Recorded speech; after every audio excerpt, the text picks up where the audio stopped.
Salut à tous, SDK TV ici. Merci de nous rejoindre encore dans un nouvel épisode dédié à la développerie. Aujourd'hui, nous allons parler de la photo.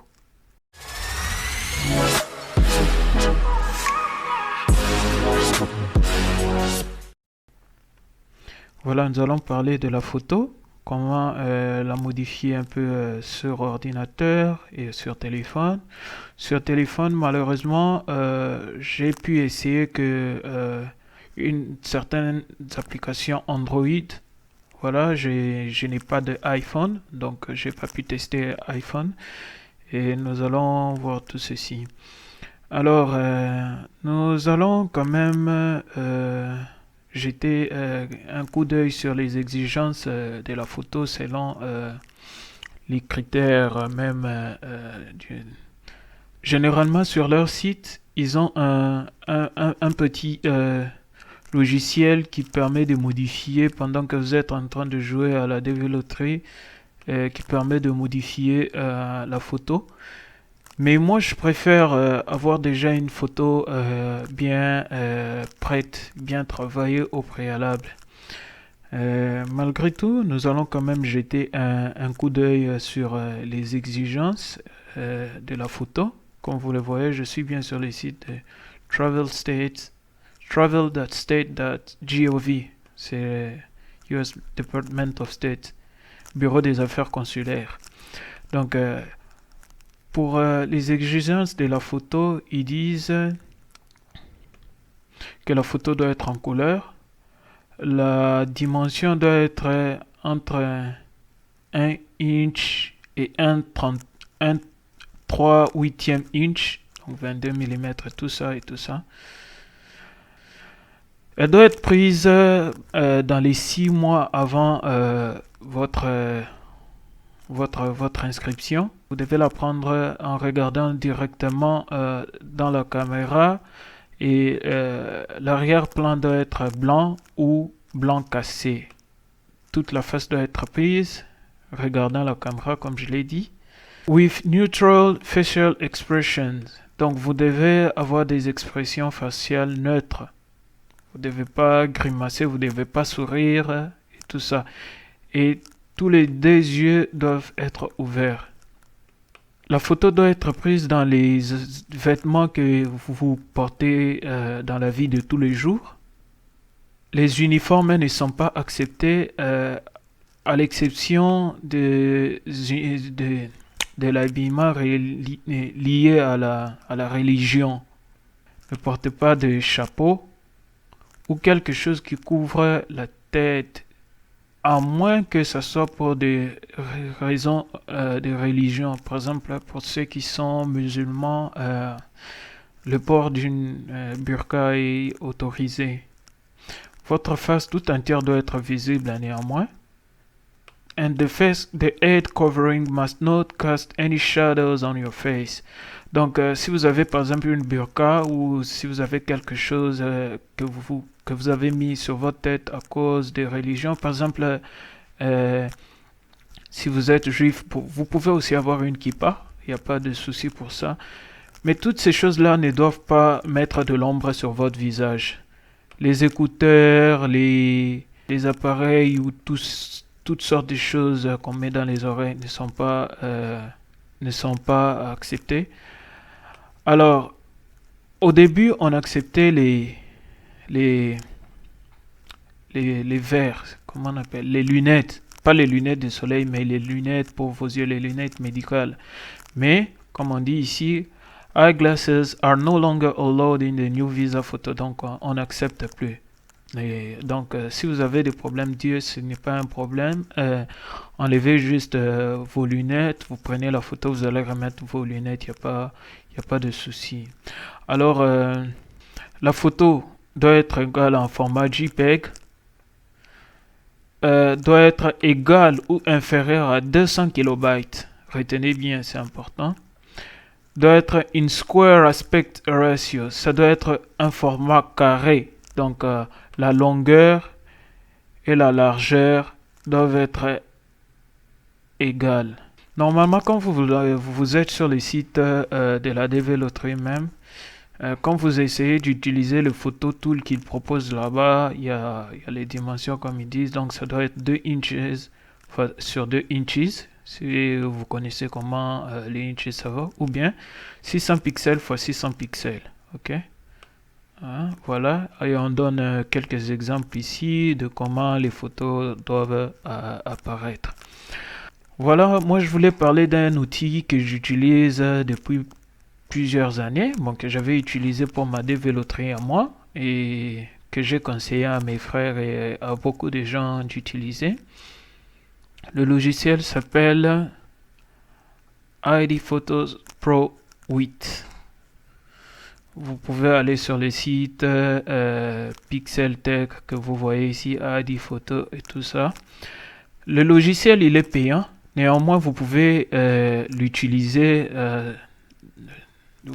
la démo. Je crois que vous pouvez utiliser toutes les fonctions pour une durée de 7 ou 14 jours. Je ne me rappelle pas parce que moi, personnellement, je l'ai déjà acheté. C'est un logiciel que j'ai beaucoup aimé, que j'ai déjà accepté. Il se présente comme ça. Alors, je vais vous montrer comment il fonctionne si vous voulez l'utiliser. Je vais aussi parler d'un logiciel pour les téléphones que j'ai trouvé. J'en ai essayé plusieurs, mais c'est celui-ci que je trouve plus ou moins bien, qui respecte beaucoup de normes. Voilà, nous allons faire un petit essai.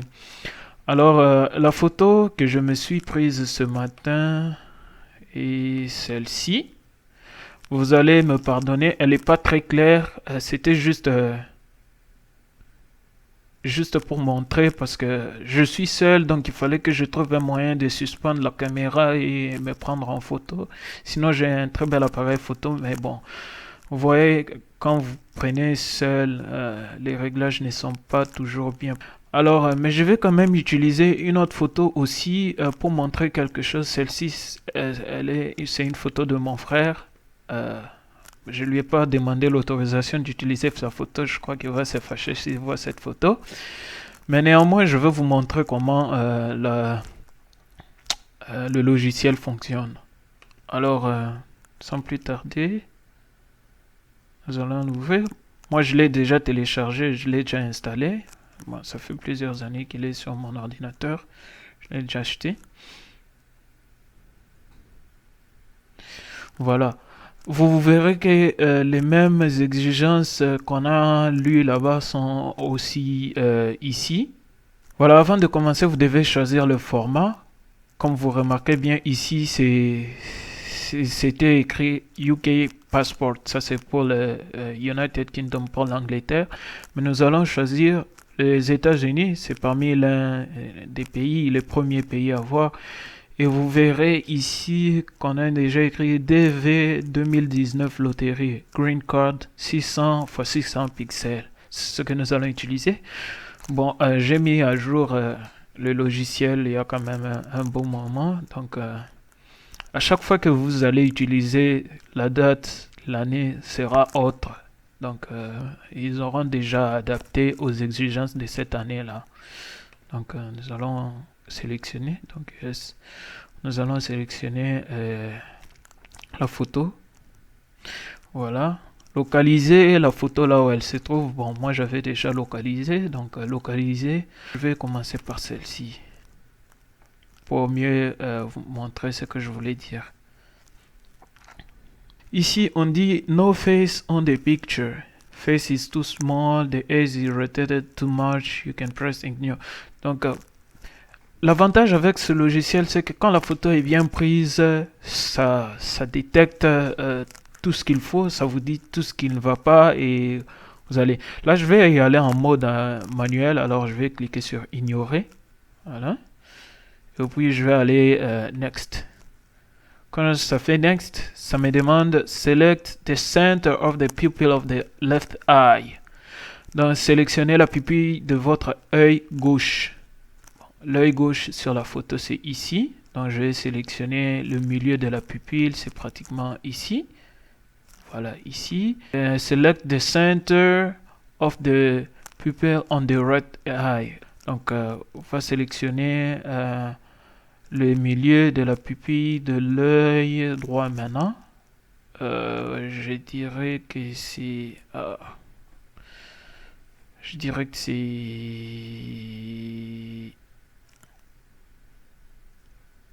Voilà, je prendrai bien ici. Voilà. Sélectionnez le bas de votre menton. Sélectionnez le bas de votre menton. Ici, bon, lui, il a un peu de barbe, donc je mets le bas du menton ici. Sélectionnez Select the top of the head. Donc, sélectionnez le haut du crâne, le haut de la tête. Voilà, je mets très bien. Vous remarquerez que même ici, on fait entrer les cheveux et tout ça. Donc, je vais faire entrer ses cheveux aussi, parce que ça fait partie de sa tête. Je vais mettre pratiquement ici. Voilà. Et si vous n'êtes pas encore très satisfait, vous pouvez toujours modifier. Hein. Si vous pensez que ça dépasse un peu trop, vous pouvez faire descendre jusqu'à ce que ça soit bien. Si vous trouvez que c'est trop bas du menton ou c'est trop près ou je ne sais pas comment, vous pouvez toujours bouger.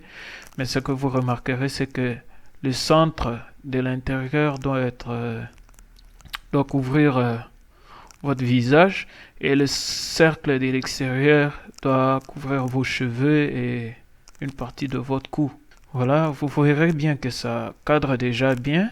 Nous allons avancer, vous faites Next, c'est-à-dire suivant. Voilà, ici, c'est où vous pouvez modifier la luminosité, le contraste, la saturation. Alors, moi personnellement, je ne vous conseille pas d'utiliser les thèmes et tout ça, la teinte et tout ça, parce que l'exigence est que votre photo ne doit pas être colorée. Alors, c'est vrai qu'une photo peut être un peu sombre, alors vous pouvez peut-être ajouter un peu de luminosité et tout ça. Mais si votre photo était bien prise comme celle-ci, donc vous n'avez pas vraiment besoin d'ajuster la luminosité, donc je vais rentrer à 0. Moi, je pense que c'est bien l'arrière-plan, pardon, est tout blanc et tout ça, donc ça va. Je n'ai plus rien à retoucher. J'avance.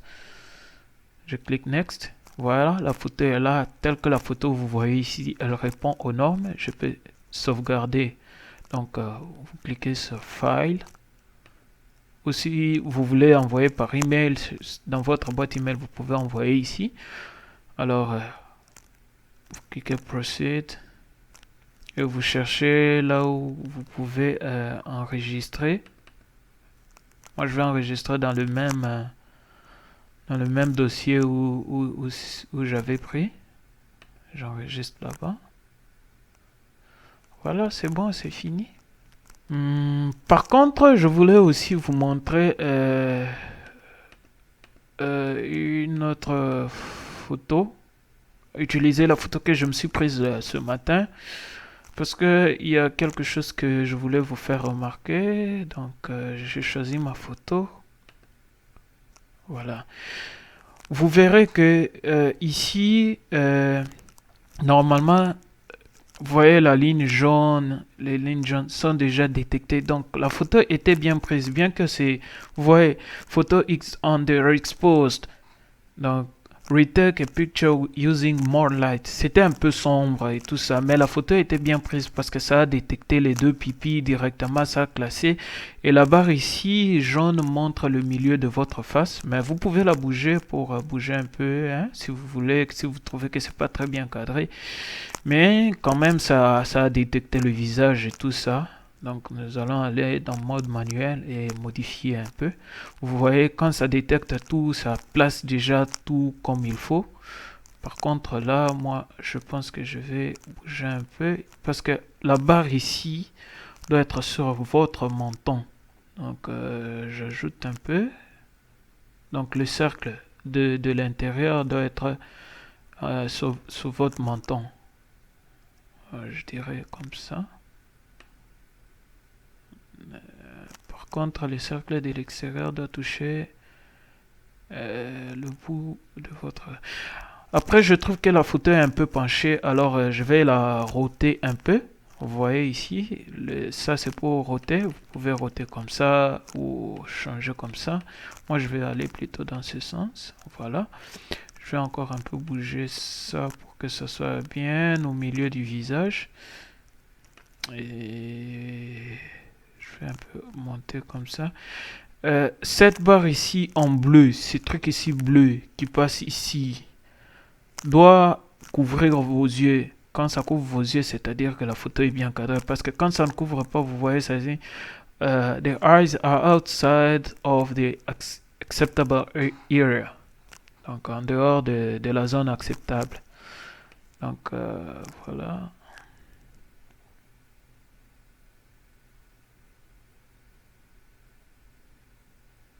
Comme ça. Comme ça. Voilà.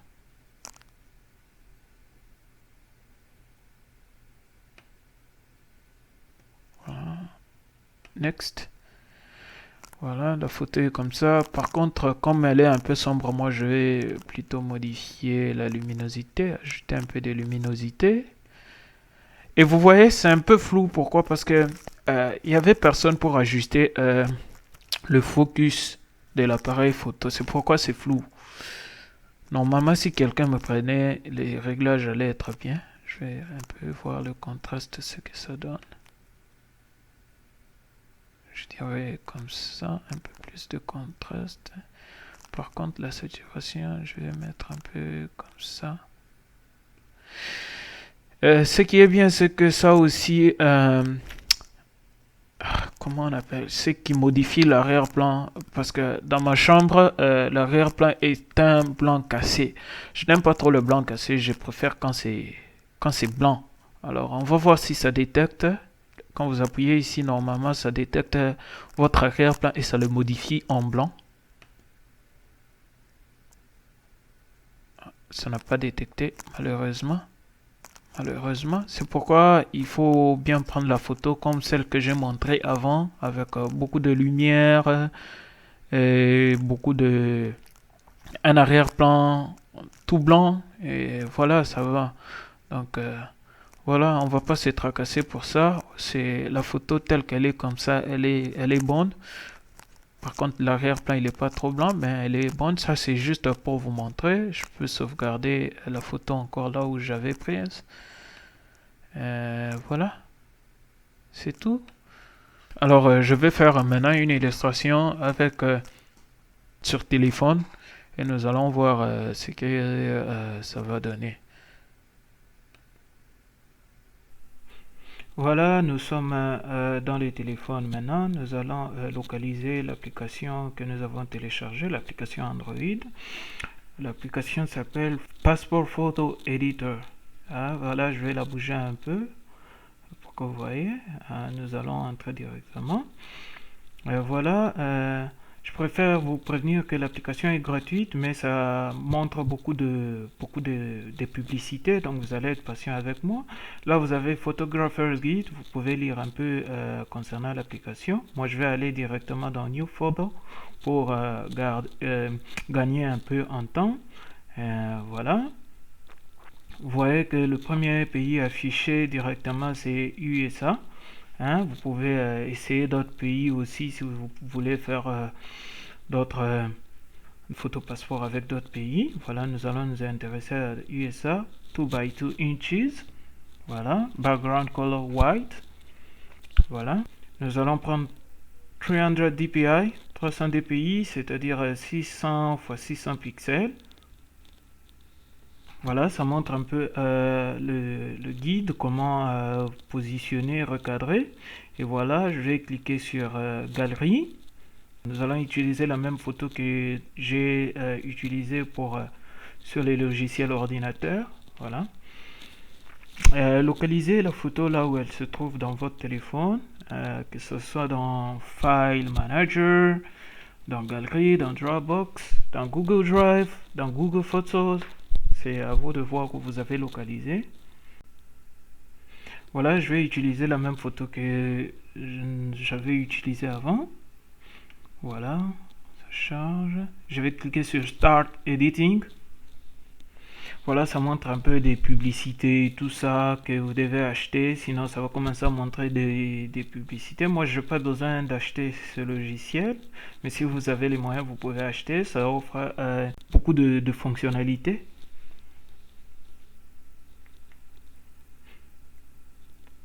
Voilà, l'application se présente comme ça.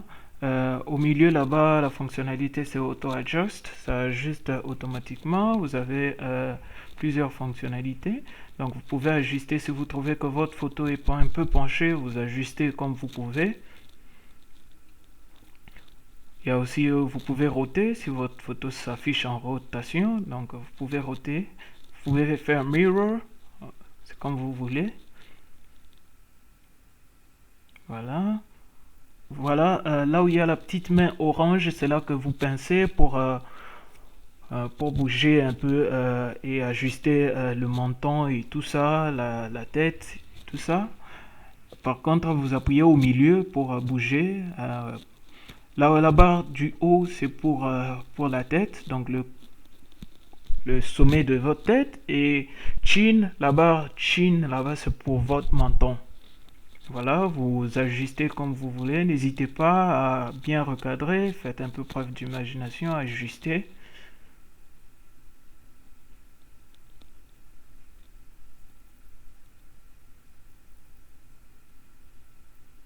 Voilà, je pense que c'est bien.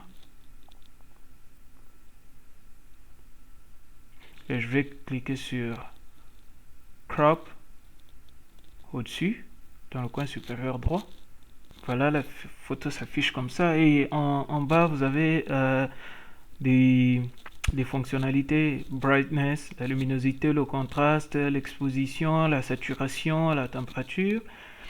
Je vous conseillerais de ne pas toucher la température, la saturation et l'exposition parce que une fois que votre photo change de couleur, ce n'est pas bon, ça disqualifie. Par contre, vous pouvez ajuster la luminosité ou le contraste, dépendant de si votre photo est un peu sombre et tout ça. Voilà, c'est tout. Ne changez pas de couleur ou quoi que ce soit. Voilà. La luminosité, vous pouvez un peu ajuster. Le contraste aussi. Voilà, si vous avez, si aussi vous avez oublié, vous avez appuyé par mégarde un bouton et que vous avez changé quelque chose, vous pouvez appuyer sur Reset, ça remet les choses à zéro, voilà, comme ça. Et donc voilà, moi je vais cliquer Next. Voilà, il y a un message qui s'affiche qui dit You must set an appropriate background color for this photo. Vous devez choisir un arrière-plan approprié pour cette photo. Voilà, comme vous voyez bien, moi j'ai utilisé l'arrière-plan, le mur de ma chambre, il est blanc cassé. Donc ça détecte que ce n'est pas la bonne couleur. Prenez une bonne photo avec une bonne lumière sur un fond blanc, comme ça que vous n'ayez pas tous ces problèmes. Voilà, moi c'est juste pour illustrer, alors je vais cliquer sur Save pour sauvegarder. Voilà, ça affiche, ça dit If your photo gets rejected, we will refund your money. C'est un coût marketing pour dire que si votre photo est rejetée, nous allons vous rembourser l'argent. Ils veulent que vous achetez leur logiciel. Enfin, moi, j'ai pas besoin. Je vais donc cliquer sur Skip et Cancel. Voilà. Vous verrez ici que ça doit enregistrer le fichier sous le format JPEG. C'est déjà sur JPEG. Ne mettez pas en PNG. Laissez sur JPEG et vous voyez que la photo doit normalement avoir 240 kilobytes ou moins de 240 kilobytes. Voilà, là ça affiche 137. Je peux ajuster. Je vais mettre voilà. 237 c'est bien. 237 c'est bien, c'est moins de 240. Et voilà, je vais cliquer sur Save. Voilà. Et cliquer sur Done. Voilà, c'est enregistré. Finished. Voilà. Et vous pouvez cliquer dans My Photo pour voir les photos que vous avez éditées. Les autres photos, ce sont des anciennes photos que j'ai essayées avant. Voilà. Voilà, merci d'avoir suivi la présentation. J'espère qu'elle vous aura plu, qu'elle vous aura aidé. Surtout, n'oubliez pas de la partager avec vos amis, votre famille ou tous ceux qui en auront besoin. Abonnez-vous à la chaîne, aimez la vidéo, partagez-la massivement et on se retrouvera dans un nouvel épisode très bientôt. En attendant, prenez soin de vous. Bye.